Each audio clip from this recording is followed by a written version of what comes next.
साथियों नमस्कार। Easy account by Mihir समझदार में आप सबका पुनः स्वागत है। आशा है आप जहां भी होंगे खुश होंगे, अच्छे से होंगे। आज हम एक बहुत महत्वपूर्ण टॉपिक पे बात करना चाहते हैं। ये डेबिट और क्रेडिट शब्द कहां से आया है और क्या है। हम डेबिट किसको करेंगे, हम क्रेडिट किसको करेंगे। तो टॉपिक शुरू करने से पहले मेरे आप सबसे गुजारिश है कि प्लीज हमारे चैनल को सब्सक्राइब करिए। यदि आपको कंटेंट पसंद आया तो इसे जरूर लाइक करिए और शेयर करिए ताकि ये दूसरे किसी को भी काम आए और हम अपने मिशन में सक्सेस हो पाए। तो चलिए शुरू करते हैं। मैं सबसे पहले आपको एक इतिहास इसका थोड़ा सा बताना चाहूंगा, एकदम कुछ एक सेकंड का समय लूंगा।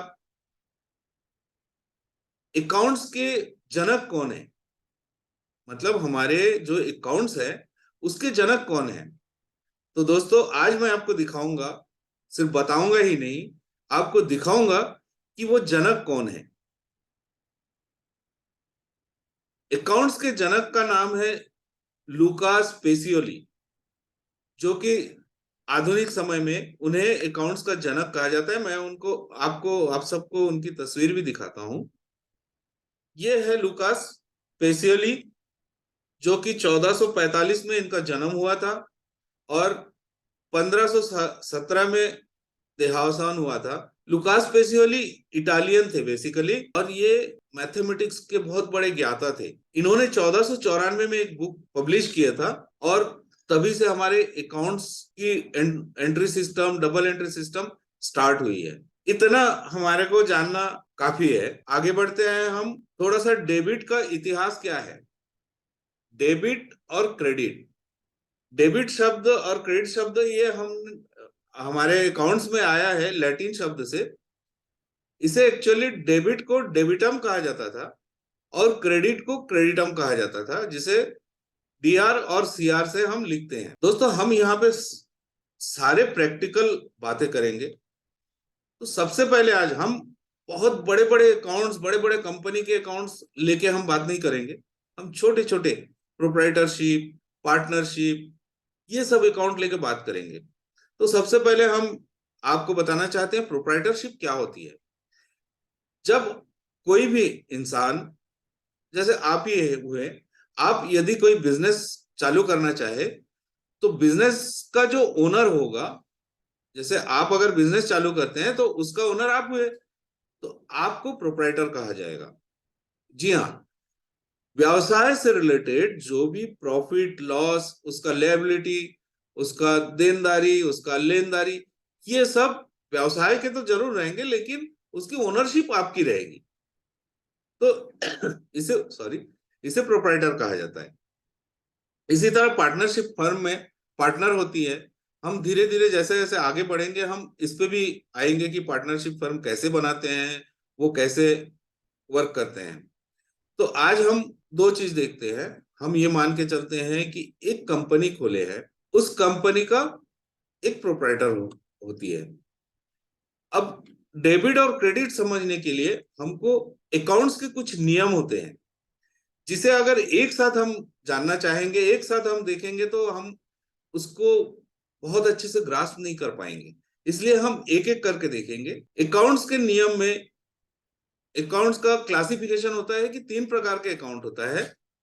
एक तो पर्सनल अकाउंट, एक रियल अकाउंट और एक नॉमिनल अकाउंट। तो दोस्तों हम आज सिर्फ पर्सनल अकाउंट पे बातें करेंगे। पर्सनल अकाउंट क्या होती है, और क्योंकि हर अकाउंट में जो अकाउंट्स के तीनों क्लासिफिकेशन मैंने बोला है, एक्चुअली आप बहुत जगह सुने होंगे गोल्डन रूल ऑफ अकाउंट।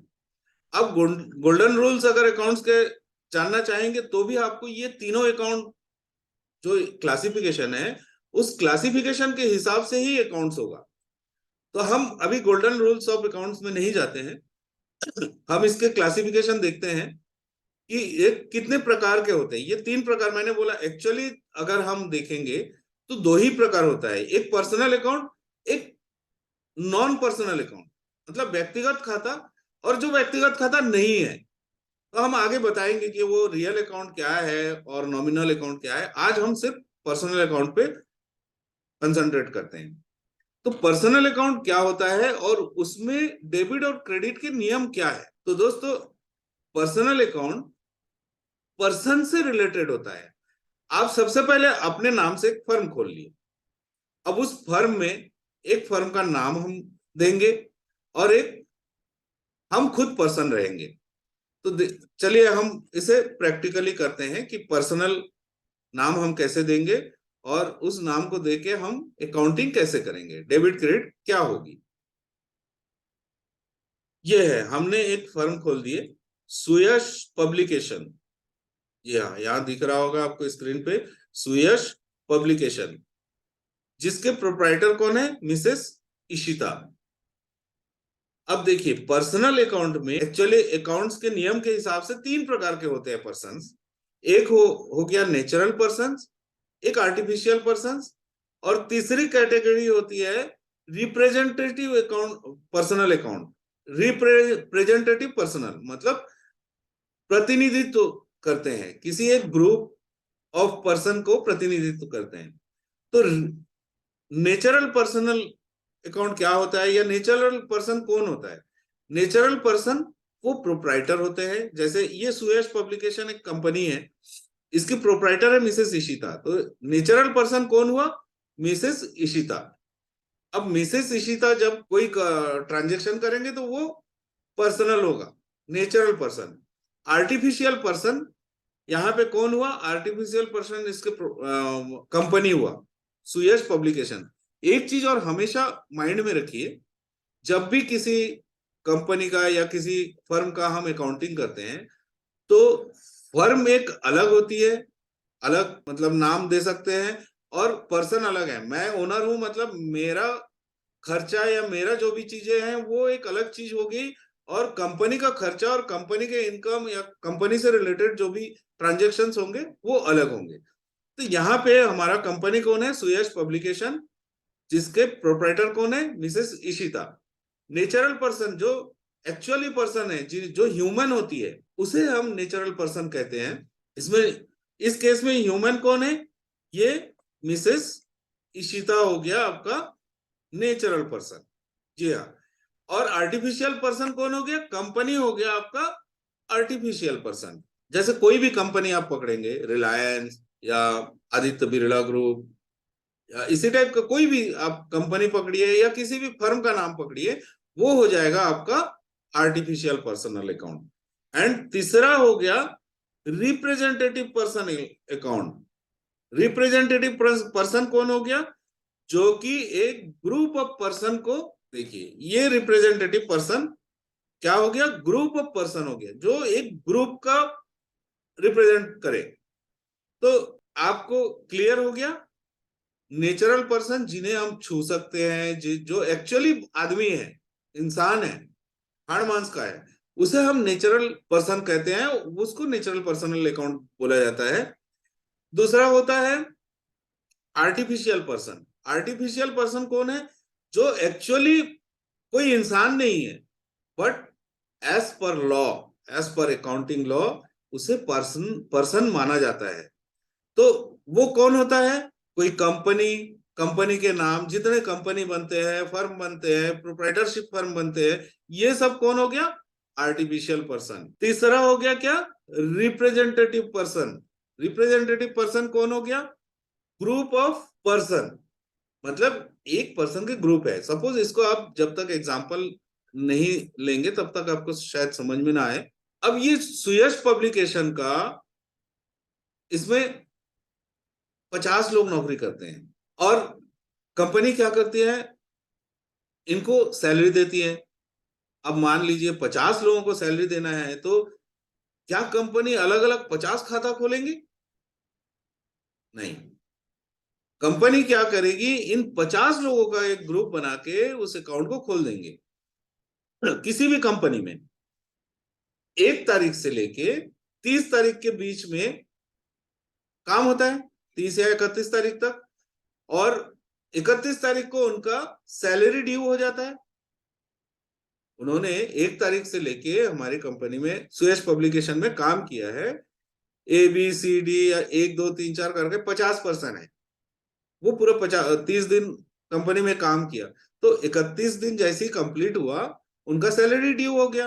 अब कंपनी इन सबको अलग अलग खाता रखने की जगह एक ग्रुप क्रिएट करके वो खर्चा दिखाते हैं, क्योंकि कंपनी अगर महीने के आखिरी में खर्चा नहीं दिखाएगा तो कैसे प्रॉफिट लॉस कैसे निकलेगा। इसलिए एक आउटस्टैंडिंग एक्सपेंसेस का खाता कंपनी खोलती है, जो कि उस ग्रुप के पूरे महीने भर का खर्चा होता है, जिसे हम पेबल अकाउंट भी कह सकते हैं। जी हाँ, जैसे आउटस्टैंडिंग एक्सपेंसेस सैलरी है, सैलरी आउटस्टैंडिंग सैलरी भी कह सकते हैं, या अकाउंट्स में एक्चुअली सैलरी पेबल भी कहा जाता है, कि हमको देना है, वो हमारा खर्चा हो चुका है बट अभी हमने दिया नहीं है। अब 50 लोगों का खाता खोलने की जगह एक ही खाता खोलते हैं। ये आउटस्टैंडिंग सैलरी, अब सपोज पूरे महीने का 50 लोगों का सैलरी हो गया 5 लाख रुपए। 5 लाख रुपए ड्यू तो हो गया, लेकिन हमने दिया नहीं है। आगे भविष्य में हो सकता है किसी कंपनी का 5 तारीख का डेट हो, किसी कंपनी का 15 तारीख का डेट हो, किसी कंपनी का 2 तारीख का डेट हो, तो उस डेट में हमको इतना पैसा देना है। तो क्या हो गया तीसरा क्लासिफिकेशन हमारा, representative person, group of person. ठीक है, क्लियर है। इसी तरह हम उनको सैलरी देंगे तो उनका पीएफ भी हम काटेंगे, मतलब पीएफ भी हमारा पेबल हो गया, हमको पेमेंट करना था लेकिन हमने किया नहीं है, किसी अगली डेट में करेंगे। तो ये भी ग्रुप ऑफ पर्सन है, 50 लोगों का पीएफ है तो उसका एक ग्रुप बना दिया। ऐसी ही अक्रूड इनकम भी होता है, प्रीपेड एक्सपेंसेस होता है। इस टाइप के जितने ग्रुप ऑफ रिप्रेजेंटेशन होता है जो एक ग्रुप को रिप्रेजेंट करता है, उसको भी हम पर्सनल अकाउंट के दर्जा देते हैं। अब हमारे पास आता है ये जो व्यक्तिगत खाता हो गया, पर्सनल अकाउंट हो गया, इसका नियम क्या बोलती है। जी हाँ, देखिए, पाने वाला डेबिट, देने वाला क्रेडिट। पाने वाला इन द सेंस इंग्लिश में क्या बोलेंगे हम, debit the receiver, credit the giver. मतलब जो भी पाने वाला होगा, क्योंकि हम पर्सनल अकाउंट की बात कर रहे हैं, गिवर और रिसीवर होगा। डेबिट द रिसीवर, पाने वाला डेबिट होगा और देने वाला क्रेडिट होगा। अब एक एग्जांपल हम इसके भी देख लेते हैं। मिसेस इशिता को कंपनी ने 10,000 रुपए नगद दे दिया। क्या कर लिया, कंपनी कौन है, कंपनी हमारा सुयश पब्लिकेशन। इन्होंने क्या किया, सुयश पब्लिकेशन ने मिसेस इशिता को 10,000 रुपया नगद भुगतान किया। अब इस व्यवहार में क्या हुआ, पाने वाला कौन हो गया, रिसीवर कौन हो गया। जी हाँ, सही समझे आप, Mrs Ishita is the receiver. Mrs Ishita भले वो प्रोपराइटर है, but proprietor and company both are different, दोनों अलग अलग चीज है। तो रिसीवर कौन हुआ, मिसेस इशिता, एंड गिवर कौन, कंपनी ने दिया। लेकिन कंपनी चूंकि दूसरों की अकाउंट रखती है, कंपनी खुद के नाम से कोई अकाउंट कंपनी में नहीं बनता है। माइंड इट, एकदम नोट करके रखिए। सुयश पब्लिकेशन अकाउंटिंग करेगी किसकी, जिनके साथ वो समव्यवहार करेगा, न कि खुद की। अब इस एग्जाम्पल में मिसेस इशिता को सुयश पब्लिकेशन में सुयश पब्लिकेशन ने 10,000 रुपया दिया। पाने वाला कौन हो गया, मिसेस इशिता, एंड देने वाला कंपनी है। लेकिन कंपनी ने क्या दिया, कंपनी ने दिया कैश। इस केस में आपका डेबिट कौन हो गया, मिसेस इशिता, डेबिट कितने रुपया, ₹10,000। एंड क्रेडिट क्या हो गया, सुयश पब्लिकेशन ने क्या दिया, कैश, ₹10,000। हालांकि कैश का क्लासिफिकेशन अलग होता है, लेकिन इस केस में पर्सनल अकाउंट क्या हो गया, हमको ध्यान क्या देना है, पाने वाला कौन है, पाने वाला मिसेस इशिता, कंपनी ने उनको कैश दिया। एक चीज हमेशा आप माइंड में रखिए, जितने भी अकाउंटिंग है, अकाउंटिंग डबल एंट्री सिस्टम होती है, जिसमें एक अगर डेबिट होगा तो ऑपोजिट एक एंट्री क्रेडिट अवश्य होगा, क्योंकि अकाउंटिंग का नियम ही है कि अगर आप कुछ देंगे तो बदले में आपको कुछ मिलेगा, तभी वो बिजनेस ट्रांजैक्शन कहा जाएगा।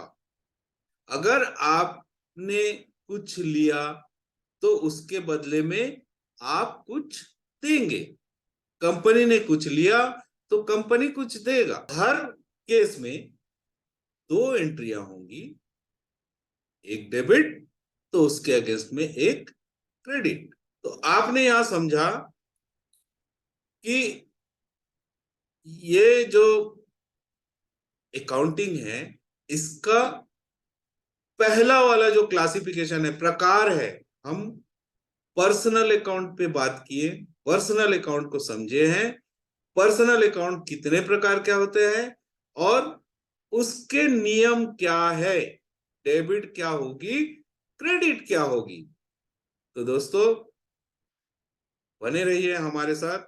जाने के पहले पुनः एक बार आपसे गुजारिश है कि प्लीज हमारे चैनल को अभी तक अगर आपने सब्सक्राइब नहीं किया है तो इसे सब्सक्राइब करें और लाइक और शेयर जरूर करें।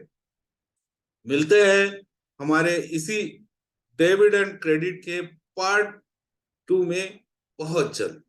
Thank you. आपका दिन शुभ हो।